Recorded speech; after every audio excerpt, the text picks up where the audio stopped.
बिहार की बांकीपुर और मध्य प्रदेश की दतिया सीटों के उपचुनाव के नतीजे इस वक्त आ रहे हैं। रुझान बड़ी तेजी के साथ आगे आते हुए दिखाई दे रहे हैं।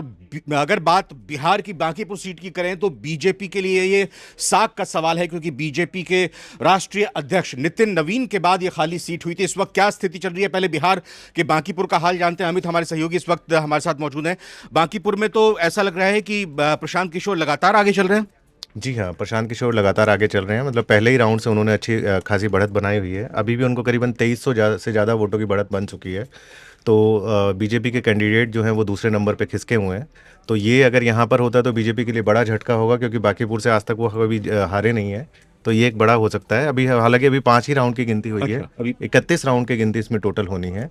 तो इसमें अभी कहना बहुत जल्दबाजी भी होगा, लेकिन प्रशांत किशोर आगे चल रहे हैं लगातार। 2319 मतों से अभी वोट से वो आगे चल रहे हैं। अभी उनको कुल 8,971 वोट मिल चुके हैं, जबकि नीरज कुमार को भी 6,652 वोट ही मिले हैं। और तेजस्वी की कैंडिडेट तो अब कहीं फाइट में रही नहीं है, बिल्कुल बहुत ही ज़्यादा पिछड़ चुकी हैं। तो मेन जो कंटेस्ट है वो प्रशांत किशोर और नीरज कुमार के बीच में ही होने जा रहा है। अगर हम जो आए थे एग्जिट पोल उसमें भी देखें तो प्रशांत किशोर को अप्रत्याशित तौर पर जो भी अभी पिछले दिनों ओपिनियन पोल या कहें कि एग्जिट पोल आए हैं सामने, उसमें भी प्रशांत किशोर को ही बता रहे थे विजय। तो ये बीजेपी के लिए कितनी इंपॉर्टेंट सीट है और अभी की जो स्थिति आ रही है, कितना बड़ा झटका कहा जा सकता है? देखिए, बीजेपी के लिए इंपॉर्टेंट सीट कई वजहों से हो सकती है क्योंकि एक तो क्योंकि राष्ट्रीय अध्यक्ष जो हैं उन्हीं उनकी सीट रही है। उससे पहले उनके पिता यहाँ लगातार जीतते आ रहे हैं, फिर वो जीतते आ रहे हैं। दूसरा, इस सीट पर कायस्थ वोटिंग जो वोट प्रतिशत था वो हमेशा से एक वोट बैंक ज़्यादा बढ़ा रहा है, तो जो कि बीजेपी का कोर वोटर माना जाता है। ऐसे में अगर बीजेपी के इस गढ़ में सेंधमारी हो रही है तो ये जनसुराज के लिए एक बड़ा होगा, क्योंकि एक तरह से बिहार में एक नया विपक्ष का नेता तैयार हो जाएगा। तो बहुत सारे एंगल से ये बांकीपुर सीट जो है वो बहुत इंपॉर्टेंट है। देखा जाए तो इस आम तौर पर जो भी उपचुनाव होते हैं उसमें जो सत्तारूढ़ पार्टी होती है उसके कैंडिडेट जीतते हैं, लेकिन इसको एक तरह से सेटबैक यूं भी माना जा सकता है अभी के अगर रुझानों को देखें कि एक तो बीजेपी की परंपरागत सीट उसमें सेंधमारी की गई है और दूसरी तरफ से जो वहाँ का वोटर है बांकीपुर का, उसने एक अलग ट्रेंड और पैटर्न के हिसाब से यहाँ पर वोट दिया। क्योंकि अगर जातीय समीकरणों की राजनीति को समझे बिहार में, बिल्कुल वो रची बसी है वहाँ पर, और प्रशांत किशोर कहीं से भी फिट कैंडिडेट नहीं बैठते थे। तो वोटर ने, अगर हम बांकीपुर के वोटर की बात करें तो बिल्कुल एक ट्रेंड से हटकर उसने यहाँ पे वोट किया है। जी बिल्कुल, क्योंकि यहाँ पर ट्रेंड से, क्योंकि प्रशांत किशोर बिहार में बड़ा नाम है, इसमें कोई शक नहीं है। हालांकि अभी बहुत कहना बहुत जल्दबाजी होगा, क्योंकि सिर्फ 5 ही राउंड की गिनती हुई है, लेकिन प्रशांत किशोर ने ट्रेंड तो सेट कर दिया है।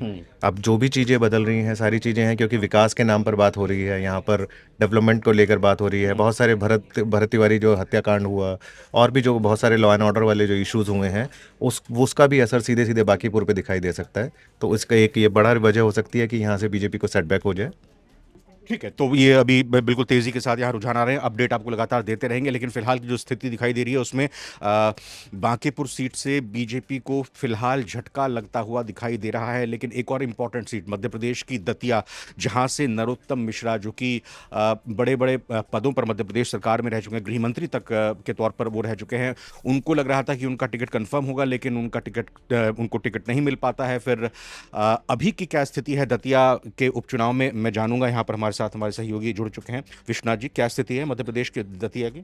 दतिया में कड़ी टक्कर है, मगर इस टक्कर में मामूली वोट से ही सही कांग्रेस आगे है, मात्र 33 वोट से। तो तीसरे राउंड के बाद कांग्रेस आगे है। अच्छा, मतलब ऊपर नीचे चल रहा है मामला, या जैसे अभी अमित जी बता रहे थे कि वहाँ पे तो लगातार प्रशांत किशोर आगे चल रहे हैं, या कैसा है स्थिति? नहीं, बांकीपुर जैसी स्थिति नहीं है यहाँ पे। ऊपर नीचे ऐसा मामला है। 2 राउंड में बीजेपी के जो कैंडिडेट हैं आशुतोष तिवारी, वो आगे चल रहे थे। अब तीसरे राउंड के बाद घनश्याम सिंह 33 वोटों से आगे हैं। और इन सब में कमाल की चीज़ मैं बताऊं क्या है कि ये जो कड़ा मुकाबला जो बनवा दिया ना, वो है आज़ाद समाज पार्टी के हैं दामोदर यादव। अच्छा, उन्होंने तीसरे राउंड के बाद तकरीबन 4,874 वोट ले लिए। अब देखो फर्क आ रहा है 33 वोट 35 वोट का। ठीक बात है। और 4,500 वोट काट के बैठे हुए हैं। तो ये बनवा दिया आप क्यों कह रहे हैं? मतलब ये कहीं से प्लांट किए गए हैं क्या, ऐसा लग रहा है? नहीं, प्लांट नहीं है, पर इनका क्या था कि इनकी उपस्थिति जो वहाँ पे आई, ये मतलब आप सोचें कि ये जो आज़ाद समाज पार्टी है यूपी की बेस पार्टी, और ये मध्य प्रदेश में जो शेड्यूल कास्ट में भी अपनी पैठ बनाना चाहती है। तो अब ये इसमें इन्होंने लॉन्च कर दिया, और ऐसे उपचुनाव में लॉन्च कर दिया जो अनएक्सपेक्टेड था। और इनको जो वोट मिल रहे हैं ये भी अनएक्सपेक्टेड है। इस तरह से अगर आज़ाद समाज पार्टी को समर्थन मिल रहा है वहाँ पे, जबकि दो बड़ी पार्टियों के बीच में टक्कर है और सीधा सीधा मुकाबला था, उसमें इनका जो वोट प्रतिशत है 15% से कम नहीं है, और ये जीत हार ये तय कर रहे हैं। नहीं, लेकिन नरोत्तम मिश्रा लगातार एक तरफा यहाँ से जीतते आए हैं। तो क्या नरोत्तम मिश्रा का अंदर से सहयोग नहीं मिलता हुआ दिखाई दे रहा है? नहीं नहीं, ऐसा नहीं है। नरोत्तम मिश्रा 3 बार जीते थे, पिछला चुनाव तो वो हार गए थे। ये सीट कांग्रेस की है। ठीक है। कांग्रेस सीट रिटेन करने के लिए ज़्यादा लालायित है। बीजेपी तो कब्जा करना चाहती है फिर से। ये कांग्रेस की सीट रही है। नहीं, लेकिन अभी जैसा जिक्र हुआ ना कि भाई आमतौर पर जो भी उपचुनाव होते हैं उसमें जो सत्तारूढ़ पार्टी होती है वो उसको अपर हैंड कहीं ना कहीं रहता है। हाँ, ये तो होता ही है, और इसलिए अपर हैंड है, इसलिए कांटे की टक्कर है। नहीं तो ये सीधा का सीधा आप ये मान लेते कि कांग्रेस के लिए बहुत ही अब ये सीट उनके पास जा रही थी, जैसे विधानसभा चुनाव में गए 2023 में, आसानी से जा सकती थी। कितने राउंड की होनी है काउंटिंग टोटल? टोटल यहाँ 19 राउंड की काउंटिंग होनी है और 3 राउंड हो चुके हैं, अभी 16 राउंड हुआ। तो 19 राउंड की काउंटिंग है, मतलब ये माना जाए कि T20 का मुकाबला होगा। अंतिम चरण तक स्थिति कांटे की रह सकती है, ऐसा कह सकते हैं अभी? बिल्कुल रह सकती है, क्योंकि दामोदर यादव की जो वाइल्ड एंट्री है ना यहाँ पे, वो इसको कांटे की टक्कर बनवा के रखेंगे, क्योंकि हर एक राउंड में उनके भी वोट बढ़ रहे हैं। तो आप ये मान लें कि ये जो मुकाबला के पहले हम लोग ये समझ रहे थे कि ये अंतर 5,000 10,000 वोटों का होगा। अब मुझे जिस तरह से ये ट्रेंड बढ़ रहा है, उससे हमको लगता है 1,000 2,000 वोटों के अंतर से ही फैसला हो जाए। ये मोहन यादव के लिए ज्यादा अग्नि परीक्षा है या फिर बीजेपी के लिए? ये मोहन यादव और नरोत्तम मिश्रा दोनों की अग्नि परीक्षा है। बीजेपी के लिए तो एक पार्टी के तौर पे देखें तो उनकी मतलब तो है। यहाँ आप मोहन यादव और नरोत्तम मिश्रा को एक साथ रख रहे हैं? हाँ जी, इसलिए कि नरोत्तम मिश्रा की टिकट कट गया यहाँ से है, ठीक है। अब नरोत्तम मिश्रा पे जिम्मेदारी आई कि आप बागी तेवर न दिखाते हुए जितवा के दिखाएं। अब जितवाना उनकी जिम्मेदारी थी, और मोहन यादव के काम काज पे सवाल उठ रहा है। मोहन यादव के काम काज पे वोट मांगे गए हैं, तो जब इस तरह काम काज पे वोट मांगे हैं मोहन यादव के, तो मोहन यादव का रिजल्ट भी तो सामने आएगा इसमें। और नरोत्तम मिश्रा को चूंकि उन पे जिम्मेदारी दी गई थी जितवाने की, तो अगर न जितवा पाए तो फिर उनके लिए सवाल होगा। मध्य प्रदेश छत्तीसगढ़ लगातार आप कवर करते हैं, आप एक एक पल की आपने खबर और जानकारी भी ली।